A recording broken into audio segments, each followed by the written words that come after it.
So Ollie, would you like to please introduce yourself, tell us who you are and where you're from? Hi, my name's Ollie Genet. I'm from Hamilton and I'm owner-operator of Teck Automotive. And we specialise in classic cars, performance cars, JDM cars and commercial vehicles. Awesome. And how long have you been in the industry? I've been in the industry since I was 16, so 24 years. Yep. Wow, that's awesome. Yeah, a while. Yeah. Yep. And what's your favourite colour? My favourite colour is dark green. And what is your favourite food? My favourite food is gourmet pizza with pulled pork on it. That's quite specific, I like that. Do you have any hobbies outside of work? Old cars, obviously, and model cars, and hanging out with my kids, and pistol shooting. Awesome. And in your perspective, do you enjoy the hiring process as a senior staff member? Not particularly, no. Fair enough. How important is having a CV when you're hiring someone in your industry? Relatively important, yes. It's important to have a CV. And if someone sent you a CV that wasn't very clear, what would you do with it? I would probably put it in the pile with the other bunch of CVs that I'm not that interested in. If it's not that clear, yeah. Fair enough too. And what are you looking for in a CV? Like, what types of questions are you wanting to be answered when you're looking at someone's CV? When I look at a CV, I'm really just looking for prior experience. And if it's not for an experienced role, like an entry-level role, I'm just looking for them to actually just have a CV for a start and just a brief bit of background about what they're sort of interested in, but where they've come from. So we can get a fair idea about, well, we can get a mild idea about what they are like before we actually speak to them. Do you have anything that you would suggest that job seekers don't add into their CVs? A little bit of don't do these things. Don't need a lot of personal information.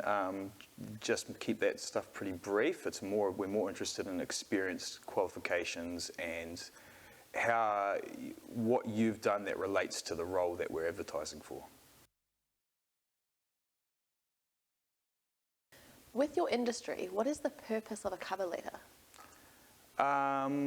Well, the cover letter for us is just, to be honest, we don't really need a huge cover letter. All we need to know is why you're applying for the job, essentially, which is obviously because you want a job. So a cover letter is not hugely important to us. It helps because it looks professional with the CV, but it's not, the information inside the cover letter is essentially covered in the CV that we need. So it really just helps it look professional.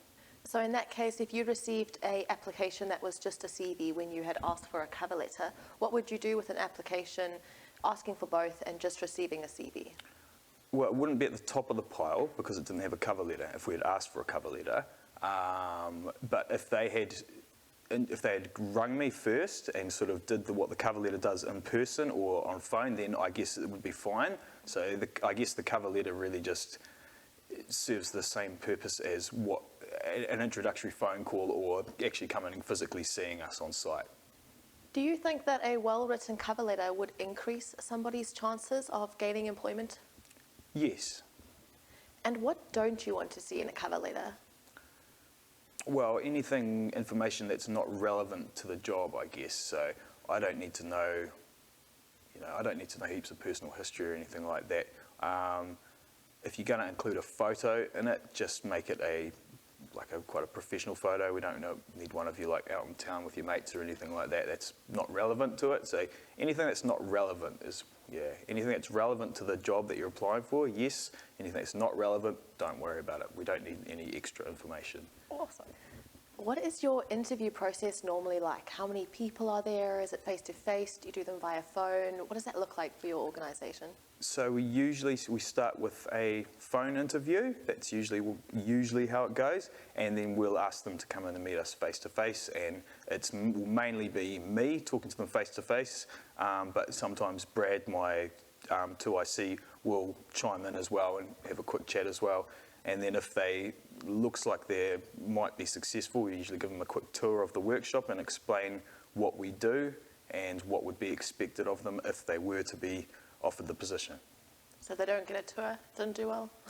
Yeah, if they don't get a tour, yeah, usually if we're interested in them, we'll kind of let them know and we'll give them a tour, you know. Yeah, unless we're really busy and we just need to be in and out. But usually, yeah, it's more face to face. We need to meet them really. So I can talk to you as much by email and text, but I'm not really going to learn if you're suitable for the position unless you come in and actually physically meet me and see me and sit down and have a chat. So in your industry, how important is dress code for you when you have interviewees come in? It's in my industry, it's not, you don't need to be wearing like a wedding suit or anything like that. You just need to be tidy and well presented. So if you're going to apply for a job in the automotive industry, just put your nice shirt on, have a shave, wear some deodorant, have a shower, just be your best self. But you don't have to be dressed up like you're going to a wedding or a funeral. You can wear your normal clothes, but your good normal clothes, you know? Yeah, your tidy clothes. Yeah. I like that. Is there something as talking too much or too little in a job interview? Yes, yep. It pays not to talk too much in a job interview. Let's answer the questions that you asked, but don't let it get away on you. Just answer the questions that you've asked. At the same time, yeah, we don't want you to be super shy, but some people are a bit shy, and that's fine. We would recommend that you answer the questions as clearly and concisely as possible without getting too carried away and once again giving us information that we don't need, that's not relevant. So keep to what the questions are really. What would you think if you had a job seeker come in for an interview, but they held no eye contact with you throughout the majority of the duration of the interview? What would that make you think?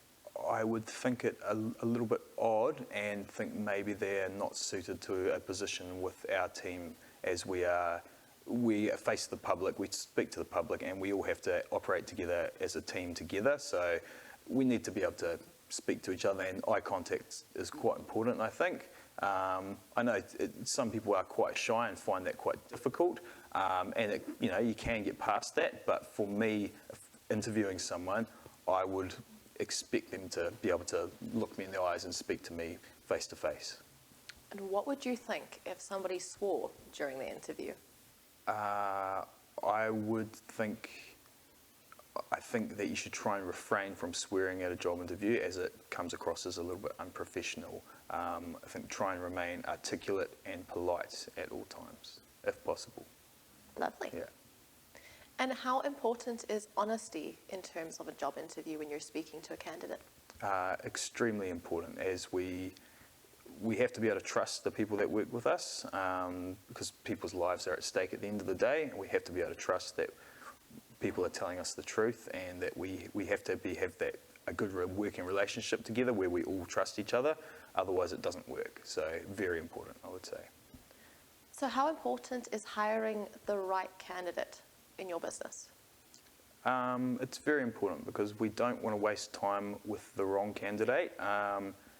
If we end up with someone that is not right for our team, then we lose a lot of time, and which means we lose money. And that's not what we want. Yeah, so it's very important that we have the right person at the right time. Otherwise, we just get nowhere. And it takes a little while to be trained to figure out how we work and how the system works. And if we have to waste time with people that are not going to follow through, then it's no good for us. Yeah, so it's very important. And do you have any interview don'ts for us? Avoid these things. Well, there's all the obvious ones, obviously. Have a shower, have a shave first. Don't come in smelling like booze. Don't be too loud. Let the interviewer ask the questions. Let them talk.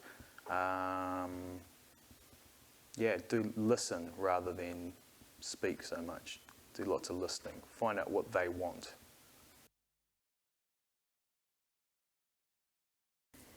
In your industry, what are some of the top health and safety tips that would be required to know if you're deciding to enter into this industry?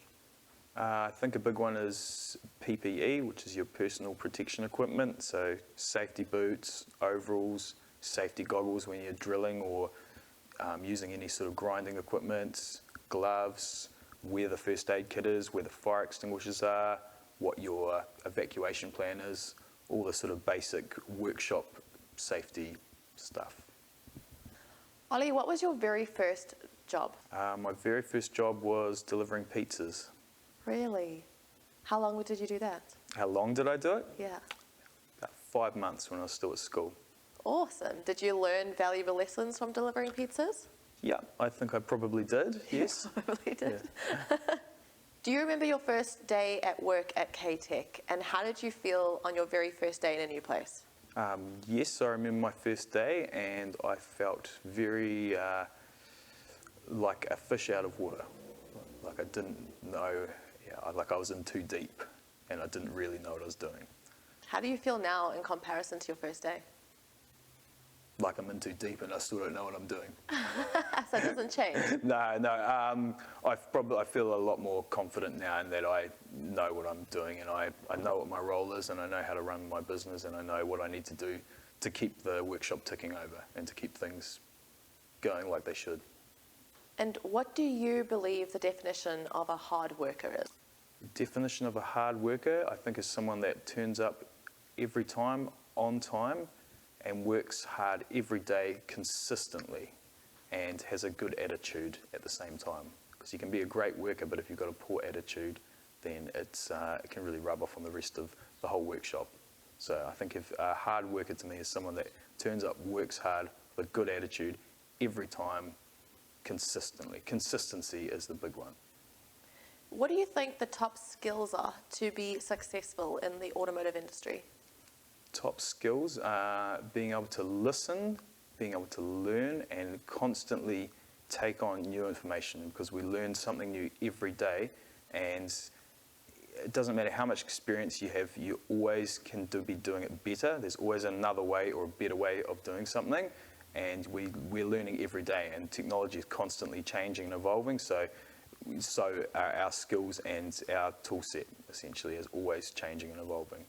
So being a great learner, being able to learn on the fly and adapt how you do things and not be stuck in one way of doing something. What would someone who's never worked in the automotive industry gain if they joined? I think they would gain a lot of experience in working in a team environment. I think you gain a lot of practical skills, which also cross over to a lot of other professions. Essentially, when you're working on a car, you're an electrician, a plumber, an engineer. So you learn a lot of those practical skills. If you're in the admin side of it, you also will learn, we run zero accounting like a lot of other businesses. So if you're in the admin side of it, you learn a lot of skills that can also cross over to other types of employment. And just how to work in an environment where you're constantly also interacting with other businesses, i.e. parts, things that we outsource, like to other automotive businesses. So I think you would learn a lot of practical skills and a lot of how to sort of interact with people and work together to achieve common goals. How valuable do you find work experience as for a job seeker looking to find employment? For our profession, work experience is very important. It's a lot better that you have some experience than no experience, whether that be putting on your own car at home or actually working in a workshop environment. It's almost essential that you have some sort of experience. And what advice would you give to a job seeker today? My advice would be get your CV printed, put your nice clothes on, and just go around to every single workshop in town and get them to know your face, introduce yourself, and don't just ring up or apply for it on TradeMe, actually physically go in, because if we receive 10 applications for a job and one of those people actually comes in and sees us, that's the one that we will pursue, because we've got a name to the face, and if we like them, then generally that will be the one that we'll pursue. Awesome. Thank you so much. And thank you for joining us today and offering your insights and your expertise to career moves and anybody who's watching this training as well. And we really appreciate your time and offering the knowledge that you've gained over the last, like you say, 20 odd years working at Teck and now owning it. And that's fantastic. So congratulations. Thank you. It's my pleasure. No problem.